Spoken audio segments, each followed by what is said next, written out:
Hi, this is Tom Nechville here today virtually with Claudio Parravicini. And thank you, Claudio, for being here. Claudio is a world-class musician, happens to be a banjo player and a very fine one. He's got books and videos that you need to check out. Claudio, it is my pleasure to have you, and thank you for being my guest and being the technician putting this video together. Hi everyone, glad to be here with you. Tell us a little bit more about you, if you don't mind, your family in Milan. I live in Italy where I was born. It's a city called Seregno near Milan, and I live there with my wife, my son and my daughter. I have so many questions, like what inspired you to become a player, and did you learn from tab, and can you read music, and do you know music theory? I already had classical music in printing, and choosing banjo was absolutely a fluke. In 1982-83 I heard Yulin Banjos, and that song, the way it was playing, grabbed my attention. As soon as I could, I bought my first banjo and started to play that melody. My father, brother and sisters used it to play, and when they played together at home, I started to play along with them my new banjo, which I was loving more and more. My father played the accordion, my brother the transverse flute, my sisters the piano, guitar and some percussions. How old were you then? I started playing the banjo at the age of 16. I used tabs at first. I already knew how to read music, so tabs were very easy for me. In the beginning I took some lessons. I studied music theory, so I can certainly read music notation. In the music conservatory, where I graduated in French horn, normally everyone develops a strong musical foundation. You spent 3 years in theory solfeggio and 2 years in musical harmony. About my music, I come from a classical music background. I have a French horn music degree from Conservatory of Music Martini in Bologna. But I was already playing before I started studying music. When I was 13 years old, I used to play French horn in my hometown marching band, and after a few years I started to study music conservatory because I wanted to know music in a deeper way. In the following years I studied music a lot, and I started to play in the symphony orchestra and in quintet. It helped a lot to live every day playing music professionally with professional players. At 16, when I started to play the banjo, I studied it seriously, the same at the French horn. I found it interesting to alternate my concentration from French horn and classical music to banjo and bluegrass.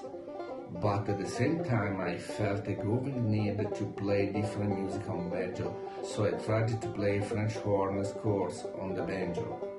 Did you consciously incorporate all of that musical training when playing your banjo, or did the banjo trigger any different musical mindsets? Probably the knowledge and musical feeling acquired during the studies found an opportunity to express through the banjo, and this happened naturally. For me, there has always been an attraction in translating and playing on the banjo what I felt was important to me, and I talk about anything I liked musically. At the same time, however, I'm sure that the love for the particular sound and tone of the banjo triggered that interest in translating that lineup and the music that I felt was important on the banjo. Who were your banjo heroes? I always listened to and got influenced by a lot of banjo players, but one above all, from the first time I heard him, gave me curiosity and interest for a particular way to making music on the banjo. I'm talking about Baflek. I think I share your interest in that particular way that Bela plays. Can you define what that particular way is and why it caught your interest? I think that the main things for which he's playing has always attract me, and which in my opinion must be among the first faults of a musician who play the banjo, are first the great musical taste in the phrasing he plays, always interesting, and then the adaptability of the banjo in different musical contexts, playing it with different bands of different musical genres, and the tone of the banjo, which is also adaptable in different musical contexts, from classical music to jazz to bluegrass, etc. In general, the great mastery of playing anything and his single string style were like a magnet for me. So tell me more about how you progressed in your banjo journey. As years passed by, after playing with different bands and different musical genres, my desire to play the banjo in those different genres grew, so I tried to do that. In the early 90s, I went to the USA and I was lucky to meet a lot of important bluegrass musicians, particularly Bela Fleck. That's when my idea of playing a banjo in any musical genre became real for me. When I graduated, I went on playing with different bands to develop a deeper knowledge in many different musical styles. How much time do you spend playing and how do you find time for practicing? I've been dedicated to teaching banjo, often online, for some years now. I'm also a composer, arranger, and transcriber, and this doesn't give me much time to practice.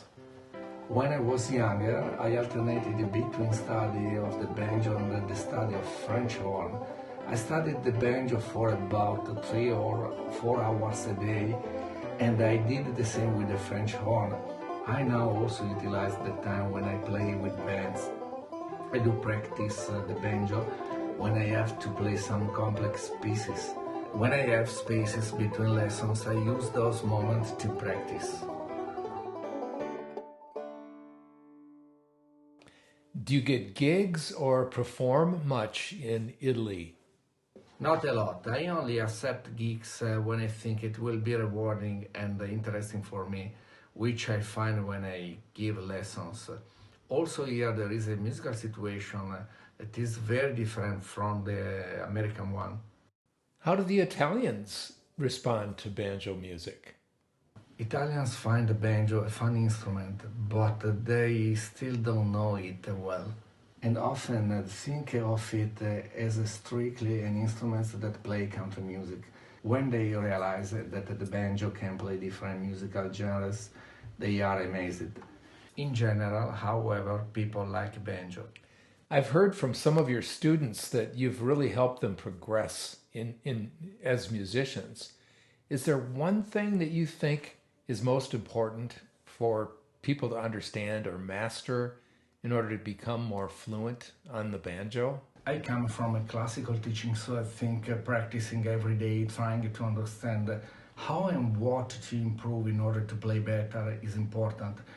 I try to help people to find a positive approach to the banjo, both technical and mental.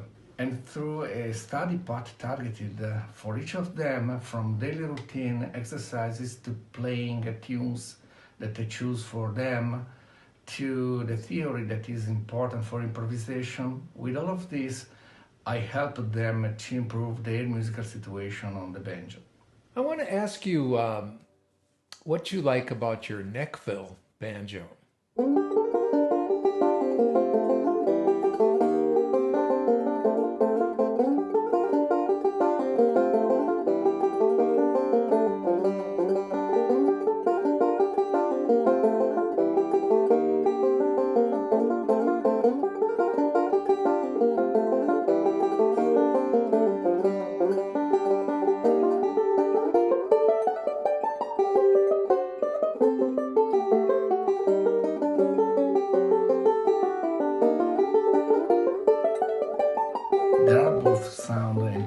characteristics in my Nechville banjo that I really like. The bright and engaging tone and the precise attack, for example, combined with the fact that you can make a neck or head tension adjustment in seconds, are details that I really like.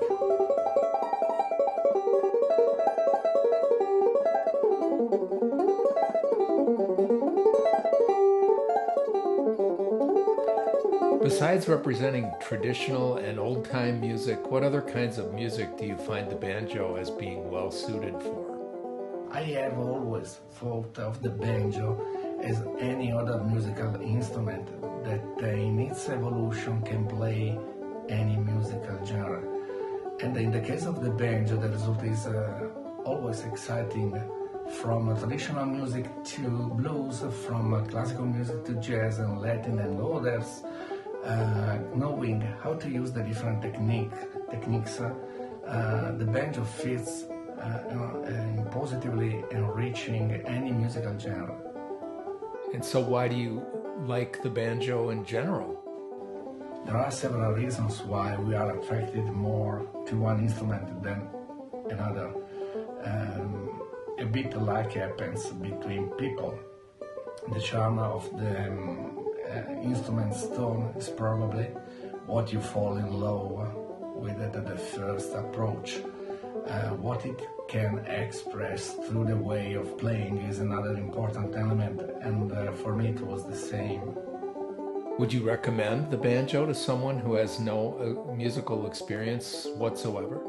Absolutely yes. Should it be encouraged more in our culture, and how would that happen? I would start with more music education early in elementary schools, which will develop a more important presence of music and open the opportunity to choose which instrument to play. The banjo should be proposed along with other acoustic musical instruments. Do you have any other words of encouragement for those who want to pick up a banjo? Start playing by studying the basics of three-finger picking, looking for pleasure and enjoying what you are playing. Fall in love with the tone of your banjo without being in a hurry to be perfect. But know with the daily routine you can reach any goal.